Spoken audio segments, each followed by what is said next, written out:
నమస్తే, నేను మీ Ashok Kumar. Welcome to our channel. తెలంగాణలో శాసనసభ సమావేశాలు జరుగుతున్నటువంటి ఏ నేపథ్యంలో ఇన్నాళ్ళు ఒక ఎత్తు, నిన్నొక్కరోజు ఒక ఎత్తు అనుకునే విధంగా శాసన మండలిలో ఎవరైతే ఎమ్మెల్సీగా ఉన్నారో కల్వకుంట్ల కవిత గారు నిన్నైతే భాగోద్వేగానికి గురైనారు. ఆవిడ కన్నీటి పర్యంతమైనారనమాట. పూర్తిగా వివరాలు లేకపోతే ఆవిడ గతంలో టీఆర్ఎస్ పార్టీని ప్రజల్లో నిరంతరం అంటే డిఎన్ఏ మాదిరి ఉండే విధంగా ప్రజా పోరాటాలు చేస్తున్నటువంటి ఆ నేపథ్యంలో అదేవిధంగా జాగృతి సంస్థ పెట్టి తద్వారా మహిళలకి మరింత చేరువయ్యి తెలంగాణ ఉద్యమాన్ని ప్రజల్లోకి తీసుకుపోయేదానికి అత్యంత కష్టపడినారు.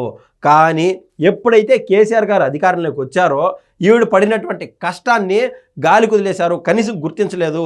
ఎంతసేపు కేటీఆర్ అనేటువంటి నామస్మరణ చేశాడు తప్ప ఒక ఆడబిడ్డ ఉండదు అని చెప్పి ఏ కోశైనా గుర్తు లేకుండా పోయిందని చెప్పి ఆవిడ అనేక మార్లు మీడియా సమావేశాల్లో మాట్లాడడం జరిగింది. ఈ క్రమంలో గతంలో ఆవిడ్ని పార్టీ నుంచి సస్పెండ్ చేసేశారు. పార్టీని సస్పెండ్ చేశారు.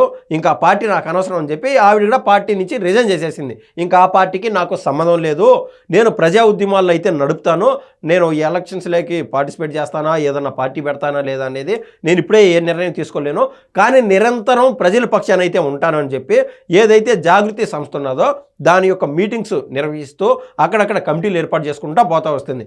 కానీ ఏమైందో ఏమో కానీ అంటే బ్యాకప్లో రెడీ చేసుకుంటూ వస్తూ ఉండొచ్చు. ఆవిడ పార్టీ పెట్టాలని చెప్పి ఒక నిర్ణయానికి రావడం మూలన ఈ కోవలో ఏదైతే బీఆర్ఎస్ పార్టీ నుంచి ఆవిడకి ఎమ్మెల్సీ స్థానం లభించిందో ఇంకా నాకు ఆ ఎమ్మెల్సీ స్థానం కూడా వద్దు, మీరేదో ఇస్తే నేనేదో ఆ యొక్క ఎమ్మెల్సీని నేను ఎంజాయ్ చేయాలని లేను, మళ్ళీ ఈ సభలో కన్నా అడుగు పెడితే నా స్వయం కృషితో నా కష్టంతోనే శాసనసభలో అడుగు పెడతా తప్ప ఇంకా నాకు జీవితకాలంలో బీఆర్ఎస్తో నాకు ఎటువంటి సంబంధాలు ఉండవు అని చెప్పి ఆవిడైతే నిన్న కుండబద్దలు కొట్టి చెప్పారు. ఆ క్రమంలో ఆవిడ విపరీతంగా ఏడవడం కూడా జరిగింది. మొత్తం మీద ఒకసారి చూసే ప్రయత్నం చేద్దాం.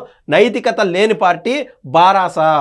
ఈవిడ అనేక మార్లు చెప్పిందంట, తెలంగాణ ప్రజల యొక్క డిఎన్ఏలో టీఆర్ఎస్ ఉన్నది, దీన్ని మార్చొద్దు, ఇది అతివృష్టి అనావృష్టి మాత్రం ఉంటుంది, మనం ఏదో పరిపాలన చేస్తూ ఉన్నాము, మన యొక్క ఆలోచనలు ఎంతసేపు తెలంగాణ ప్రజలపైన ఉంటే వాళ్ళకి ఏదన్నా మంచి కార్యక్రమాలు చేస్తూ ఉంటే బాగుంటుంది. కానీ అలా కాకుండా మనం ఇప్పుడు రాంగ్ ప్రొపగాండాలో రాంగ్ డైరెక్షన్లో మూవ్ అవుతున్నాము.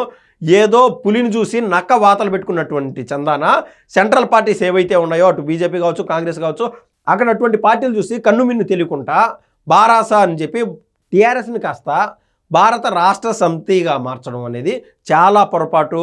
తెలంగాణ యొక్క సోల్ ఏదైతే ఉండదో టీఆర్ఎస్ పార్టీగా అది మిస్ అయిపోతుందని చెప్పి ఆవిడ అనేక మాటలు చెప్పినా కూడా వాళ్ళు పట్టించుకోకుండా రాంగ్ ఎలివేషన్లో దేశ్కి నేత అని వాళ్ళు ఎలివేట్ చేసుకునేటువంటి ఆ క్రమంలో అటు మహారాష్ట్రకు పోవడము, అటు అరుణాచల్ ప్రదేశ్కి పోవడము, అటు వెస్ట్ బెంగాల్కి పోవడము, పెద్ద పెద్ద స్నేహాలు చేయడము. కానీ సముద్రం అంతా ఇది పిల్లకాల్లో ఇరుకు చచ్చిపోయినట్టు అక్కడ 16 మంది ఎంపీ స్థానాలు ఉంటే అవి కూడా చేజార్చుకొని గుడ్డు సున్నాకు పరిమితం అయిపోయినారు. ఇవన్నీ నేను ఎప్పటికప్పుడు ఈ విధంగా మనం రాంగ్ డైరెక్షన్లో వెళ్తున్నారని నేను చెప్పడం వల్లనే పార్టీలో పెద్ద వాళ్ళకి అధినాయకులకి నేను చెడ్డదాన్ని అయిపోయినాను, అందువల్లే నన్ను దూరం పెట్టారు అంటూ ఇన్ని రోజులు ఆవిడ వాపోతా వచ్చింది. నాది ఆస్తి పంచాయతీ కాదు, ఆత్మగౌరవ పోరాటం.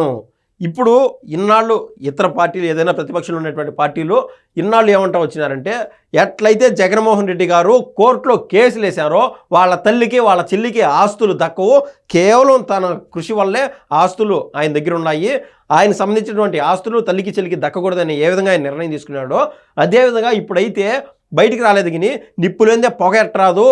ఇక్కడ కూడా కేటీఆర్ గారి యొక్క చెల్లెలు ఎవరైతే ఉన్నారో కవిత గారు అక్కడ కూడా ఆస్తి పంచాయతీ ఉన్నది, అతి త్వరలో ఈ ఆస్తుల పంచాయతీ యొక్క రగడ బయటపడేటువంటి అవకాశం ఉన్నదని చెప్పి అనేక పేపర్లోనూ ఇతర ప్రతిపక్ష నాయకుల నోటి ద్వారా మనం అయితే విన్నాం.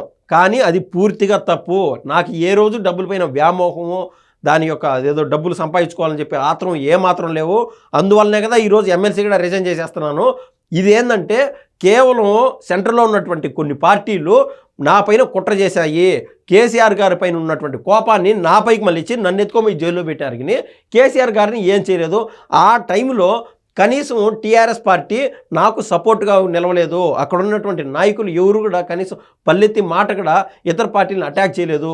ఒక మహిళని ఒంటరిగా చేసి ఎంత క్షోభ పెట్టారో నాకు తెలుసు. ఆ పాపం ఊరికే పోదు. అందువల్లనే బీఆర్ఎస్ పార్టీ 16 గెలుచుదాం అనుకున్నప్పటి నుంచి గుడ్డు సున్నాకు వచ్చిందంటే వాళ్ళ స్వయం కృతాపరాధం తప్ప మరొకటి లేదు అని చెప్పి ఆవిడైతే నిన్న ఏకంగా శాసన మండలి సాక్షిగా ఆవిడ చెప్పడం జరిగింది. వ్యక్తిగా వెళ్తున్నా, రాజకీయ శక్తిగా చట్టసభకు తిరిగి వస్తా, మండలిలో కవిత భాగోద్వేగ ప్రసంగం, వచ్చే ఎన్నికల నాటికి రాజకీయ పార్టీగా జాగృతి ఎదుగుతుందని ప్రకటన. బారాస 8 పేజీల రాజ్యాంగం ఒక పెద్ద జోక్. ఆ పార్టీలో రాజ్యాంగ స్ఫూర్తి లేనంటే లేదు. నన్ను సస్పెండ్ చేయడానికి రాత్రికి రాత్రే క్రమశిక్షణ చర్యల కమిటీ పుట్టుకొచ్చింది. ఏ రోజు పార్టీలో ఇతర నాయకులపైన క్రమశిక్షణ చర్యలు తీసుకున్నటువంటి బారాస పార్టీ రాత్రికి రాత్రే క్రమశిక్షణ కమిటీ పుట్టుకొని వచ్చి స్వయంగా ఇండిపెండెంట్ అయినటువంటి నన్ను ఇష్టానుసారము పార్టీని సస్పెండ్ చేయడము, ఇతర లిల్లిపుట్ నాయకుల ద్వారా అనిపించడము, మాటలు అనిపించడము, ఈ విధంగా క్షోభ పెట్టారని చెప్పి ఆవిడ ఏదైతే ఆ యొక్క పార్టీలో ఉన్నప్పుడు ఆవిడకి జరిగినటువంటి అవమానాలన్నీ బయట చెప్పుకుంటోంది. ఈ రోజున నైతికత లేని పార్టీలో నేను ఉండను, ఇది ఆస్తుల పంచాయతీ అని కాంగ్రెస్ అంటోంది. మా కులదైవం లక్ష్మీనరసింహస్వామి నా 2 కుమారులపై ప్రమాణం చేసి చెబుతున్నా, నాది ఆస్తుల పంచాయతీ కాదు, ఆత్మగౌరవ పోరాటం అని చెప్పి ఈవిడైతే చెప్తోంది.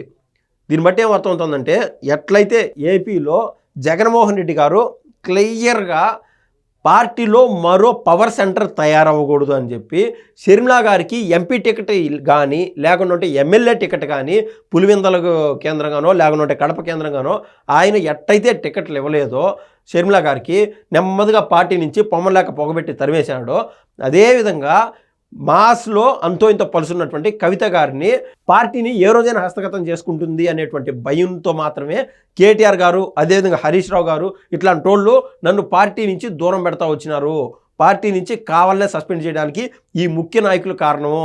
అంతకుముందు రబ్బర్ చెప్పులు వేసుకొని తిరుగుతూ ఉండేటువంటి హరీష్ రావు గారు లాంటి వాళ్ళు సైతం ఈరోజు లక్షల కోట్లకి పడగలెత్తినారంటే ఏ విధంగా జరిగింది అంటే, ఎక్కడో అవినీతి చేస్తూ వచ్చారని చెప్పి పార్టీలో అంతర్గతంగా తండ్రికి చెప్పడం, అన్నకి చెప్పడం వల్లనే ఈరోజు పార్టీ నుంచి నన్ను దూరం పెట్టారు.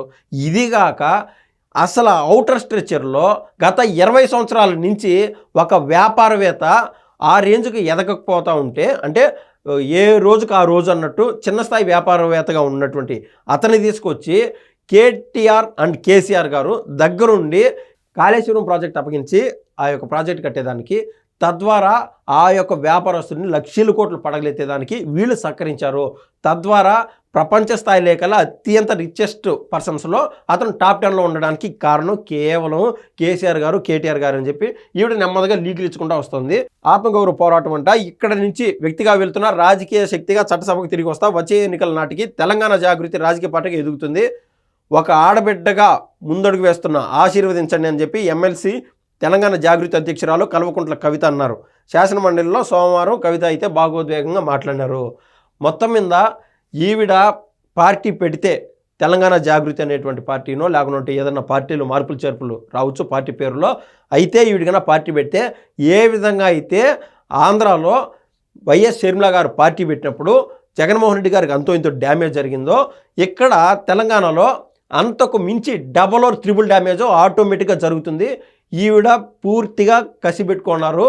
ఏది బీఆర్ఎస్ పార్టీని నామరూపాలు లేకుండా చేయాలా, బీఆర్ఎస్లో ఎవరైతే ఈవిడికి తెలిసినటువంటి పరిచయాలు ఉన్నారో అక్కడికైనా టికెట్లు లేకపోతే ఈవిడ రెడ్ కార్పెట్ పరిస్థితి మళ్ళీ ఇక్కడ టికెట్లు ఇచ్చి ఆ యొక్క నాయకులు ఓడిపించేదానికి ఈవిడ పూనుకున్నట్టుగా రాజకీయ నిపుణులు అయితే ఇవాళ అభిప్రాయపడుతూ ఉన్నారు. ధన్యవాదాలండి.